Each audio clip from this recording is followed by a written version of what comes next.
Thanks for the introduction, and good afternoon, everybody. Hello. That kind of warm London welcome to others, I suppose. Let me put this down over here, out of the way. It's great to be here. It's a really important, I think, moment in procurement and in the terms of the NHS in London. This is there are people like yourselves in perhaps slightly smaller groups all over the country, thinking about the kinds of things you'll be thinking about today, working out how to do it. We need to connect you all together. We need a kind of a torrent of enthusiasm for this kind of work, because it is, as I will explain in a minute, critical to the success of the NHS going forward. And whilst my guess is in this room, most of you are in the what might be described as the converted category in relation to the importance of procurement and thinking about creatively how we can use our ability in the NHS to take the service forward. Nevertheless, thank you for that pioneering spirit that you have. I know that sometimes it must be very difficult to get your interests on the agenda of NHS organisations as we go through, but as I say, genuinely thank you for all of that. And can I also thank you for the enormous work you've already done, certainly as far as London is concerned, in delivering part of the requirements that we have to generate more free cash in the system so that we can reinvest it in improving health and healthcare for patients. So genuinely thank you for all that, and encourage you to do more and to take that forward, and that's what you will do today, no doubt. In terms of where we are in the NHS, I did what I've done, I think, about 25 times over the last few years. I sat in front of a public accounts committee yesterday. Always a very, for those of you, any of you watch the parliamentary channel, a fairly unedifying spectacle of me being abused ritually by a group of MPs about your shortcomings mainly, actually, as I imagine it, but manfully trying to defend the position. We had one on how we'd done in terms of the efficiency savings in the NHS over the last year or so, and the National Audit Office has done its report, and you've done really well. I mean, the NHS has done remarkably well. If you think about the figures that we have in 2009-10, we generated £4.3 billion worth of efficiency savings in the NHS. Last year we delivered 5.8 billion, and this year we're on course to deliver 5 billion. Absolutely remarkable as far as the NHS is concerned. Never done in our history before. As you know, since 1948, the NHS has on average had 4.5% real terms growth in its budget every year since 1948.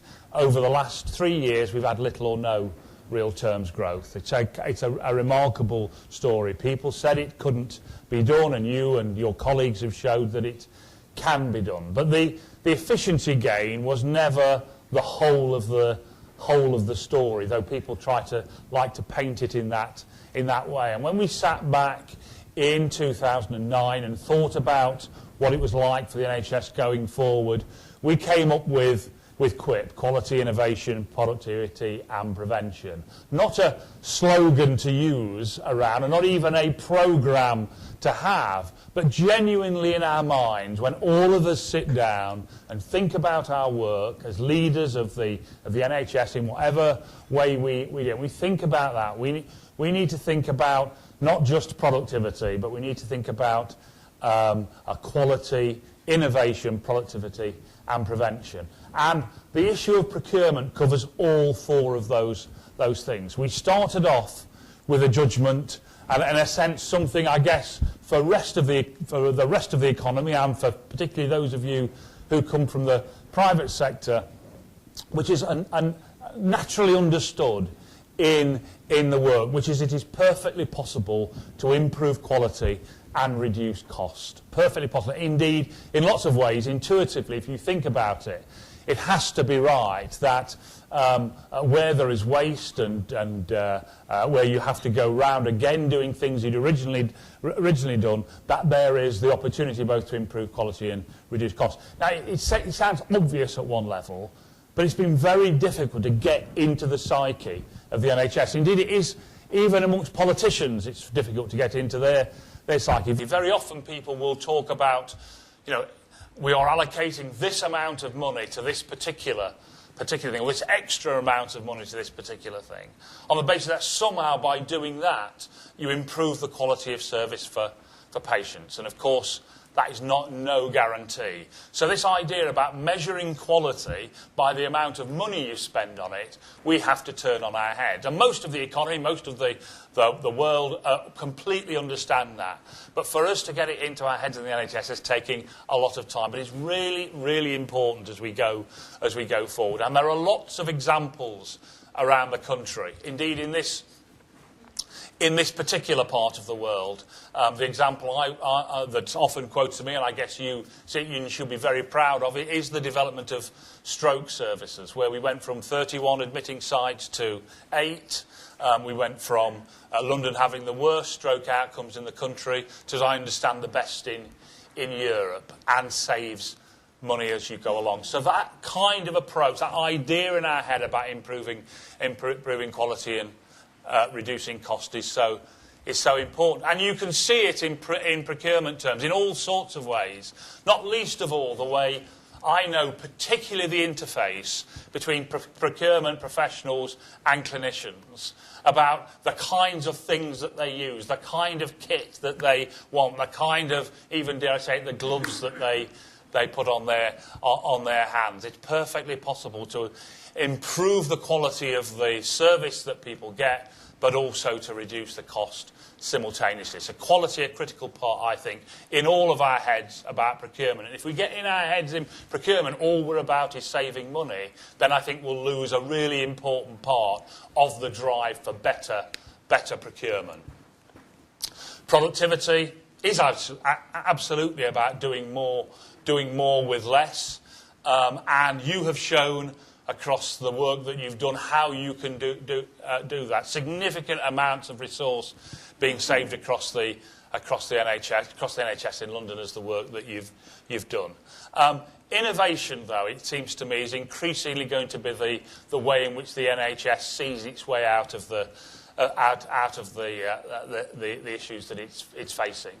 If you think about innovation not only as invention but also as adoption and diffusion, procurement practice, your experience that you have, we need to find better ways of connecting that across the NHS as a whole so everyone can benefit from the kinds of experience and knowledge that you have and you understand. So getting innovation into it, and in particular here, our connection with industry around some of the really important products and different ways of approaching things. Because it's not just, as you know, about buying better the things we already have.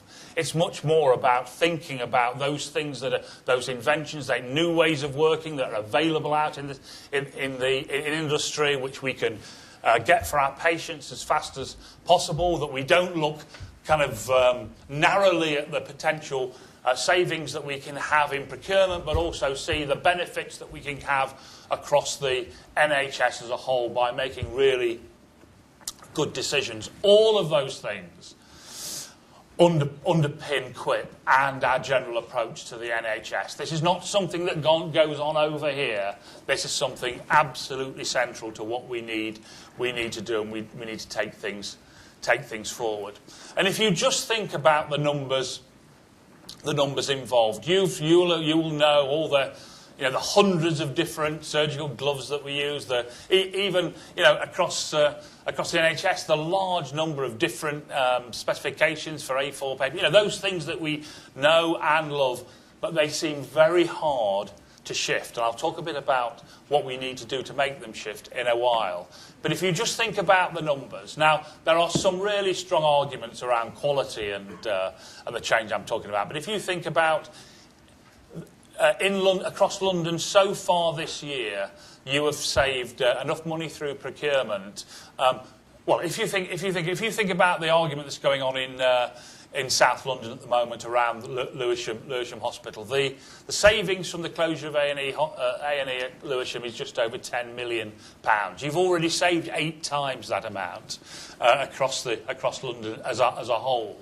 And this issue around the greater savings, the greater resource we can get out of procurement, the less we have to deal with other issues is really important as we go forward. Every 10,000 that we save in procurement is another member of staff or whatever. So all of those things are really critical in terms of the kinds of decisions that we make. And if you think about boards, NHS boards, and the amount of time they spend on some things, which give them a relatively small return, compared with the kinds of things that you're talking about, you see that there's something in terms of the balance of the way we're thinking about things that isn't quite in the right place. So all of that, I think, underpins the issue around procurement. Now, we've had a number of goes at this. There's been a whole series of documents put out by the department over the years. We more recently published something called Raising Our Game, which I know a number of people in this room have contributed to. It's thinking about how we can refine and get better our procurement arrangements. But whatever it is that we've done so far, it simply isn't enough. It isn't enough because we need to get more and more efficiencies out of the way in which we procure and the way we use the non-pay budgets in the NHS. But actually, we're going backwards at the moment. If you think this year across the NHS as a whole, we're paying more for things than we did the year before. Inflation, both the volume and the inflation is going up. We are not hitting the kind of relatively, in my view, modest targets that we had around procurement this year. So whatever it is we're doing, it's not delivering us the step change that we need to make a reality to the rhetoric around improved procurement. So we need to think again. That's why I asked Ian Carruthers to develop in a sense, a call for evidence to start to see if we can think more creatively and perhaps more radically about procurement. We haven't finished that work yet, so we're really interested in people's ideas, and we'll want to get feedback from this conference about the kinds of more radical ideas, the more radical ways in which we can think about procurement in the NHS. There's so much in it for us, there's so much in it for the NHS, and there's so much in it for patients to get this right. But emerging out of that, I would say there are, in a sense, 6 themes that I'd want to just kind of go through and talk about, which I think should underpin our way forward as far as procurement's concerned.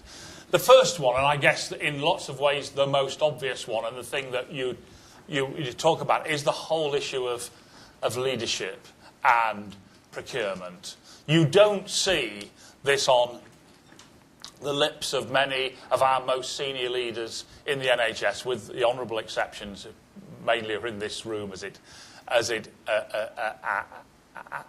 happens. And that's the wrong way round. We spend lots of time talking about things which are important in lots of other ways, but actually in terms of scale and impact, both in terms of cost, but also on the basis of experience of patients and their outcomes as patients. We spend a lot of time on those things, not on procurement. We need to shift the way we think as leaders. It needs to be, I don't know what the right ways are. I remember appointing Mark Britnell, for those of you who know and love him. Mark Britnell, I said, I want you to go out and make commissioning sexy.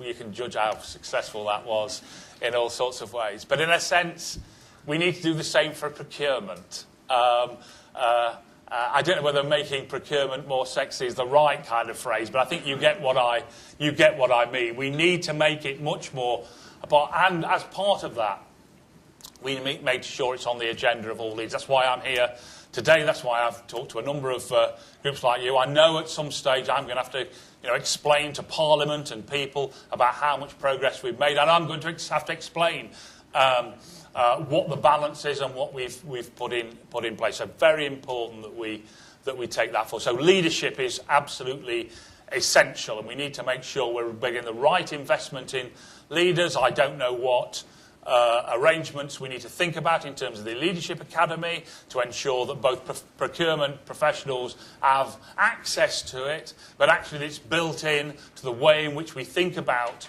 fully rounded leaders going forward. So whether that's coming in at the general management level, at a post-university level, through the middle level to the most senior level. So we need to think creatively about all of that and how we're going to make that happen.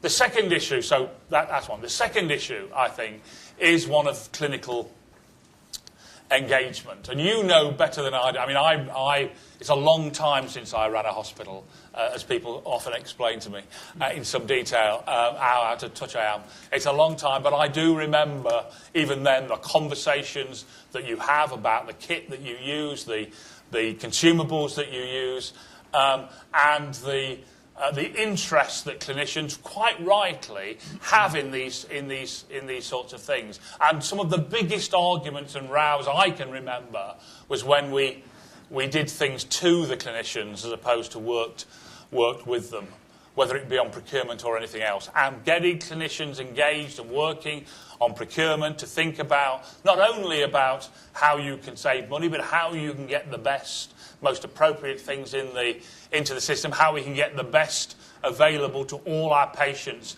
as rapidly as possible, is a critical part of the way in which we engage and work with clinicians as we go forward.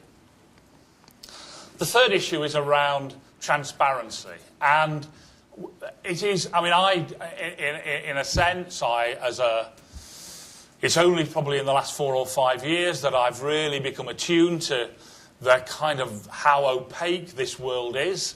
I mean, almost every chief executive I would go and see could tell me how they had the most fantastic procurement arrangements in the world, and look how they were getting a better deal on the various things than other people. You meet them as you go around, and it was based on nothing. It was based on little knowledge, little understanding, absolutely no coding system that underpinned it, no mechanisms to make sure that we could properly benchmark ourselves. In a sense, the NHS allowed the suppliers to run rings around us as we thought we got good deals when actually we hadn't. And if you look at the variation in price that we're paying across the NHS, it is absolutely remarkable and indefensible if you think about the important role we have in stewarding public money. So getting proper data right, getting the proper comparisons, working across the system to ensure that we can make all of that happen in practice is critical, and that's difficult. I'm not underestimating, you can't do it overnight. Getting the right coding, getting barcoding, getting all the things that we know that any sensible industry would do in the circumstances, so we can actually transparently, both for our own benefits but also for the system as a whole, work with it, is a critical kind of building block for all of this to happen. We also need to think about procurement professionals and the professionalisation of this activity across the system. I don't know whether you've calculated how much money and resource the NHS spends on training and educating and supporting procurement professionals. I asked for the information when we went to the Public Accounts Committee, and there were so many decimal points attached to it that we couldn't it was kind of the Higgs boson. It was so tiny that you couldn't see it. An extraordinary position, I think, if you think about the scale of the challenge and the contribution that procurement professionals can play in that. So how can we, through the Leadership Academy and other activities, get a professionalised system which can really take hold and take all of this forward, a critical part of the way forward.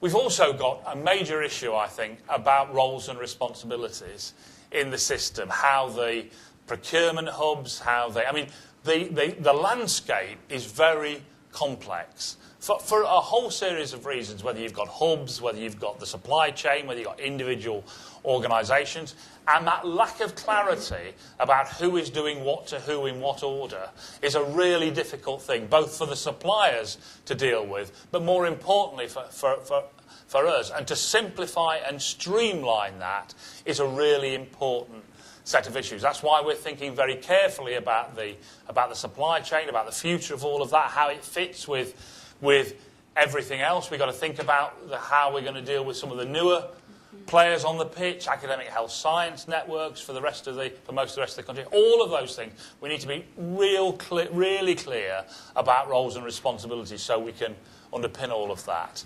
And the very final thing that I'd say about these things is our responsibility for contributing to economic growth.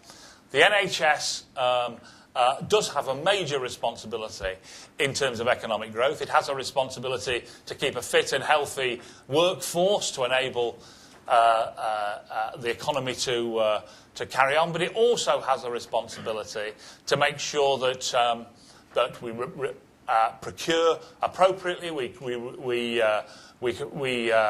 procure in a systematic and organised and way in which creates a good relationship with local suppliers. To enable them to innovate, for patients to have the opportunity to use the best and the most up-to-date consumables and kit in order to make sure we get the best possible services for patients, but also so we can generate economic growth in the country. So those 6 things seem to me central to the way in which we need to take procurement forward in the NHS. Get leadership in the right place, make sure that we play our role in economic growth, that we get really good procurement professionals support and helped in the work that they do, to make sure that we get clinical engagement and we've got really good benchmarking. All of those things, it seems to me, absolutely essential. But underpinning all of this is the whole issue about culture. And one of the things that I think stands in our way of doing this, and it is an obstacle that we can clear relatively quickly. There is inevitably, in the circumstances when new organisations are being formed, and I mean that whether that be foundation trusts being established on the one hand, or clinical commissioning groups, or the commissioning board, or whatever being set up, there is a tendency in an environment where new organisations are there for people to look inside their organisation, to be much more interested in, OK, so putting their elbows out and saying, now we are a powerful, autonomous organisation, we were the masters of our own destiny, we have the power to make a whole series of decisions, all absolutely legitimate and right, but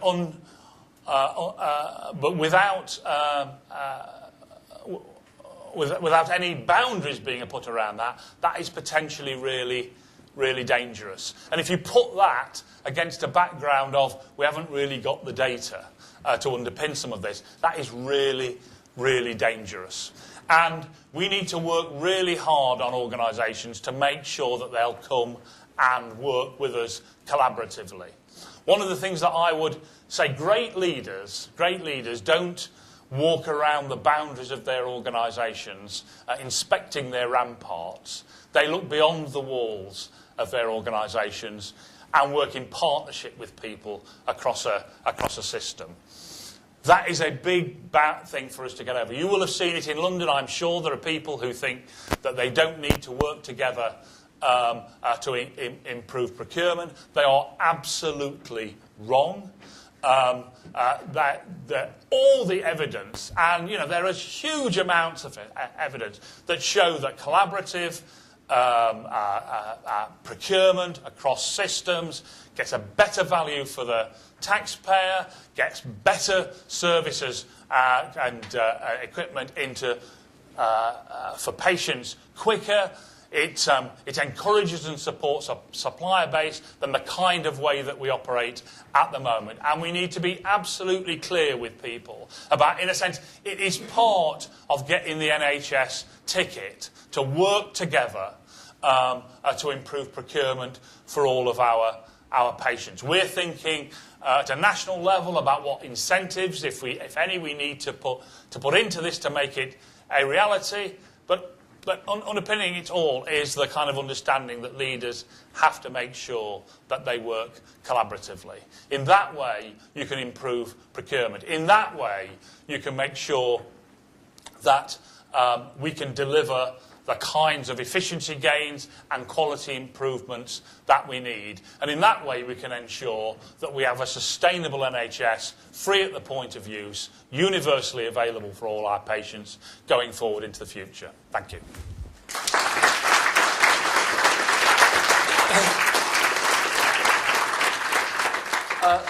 Thank you, David, for setting, I think, the national context.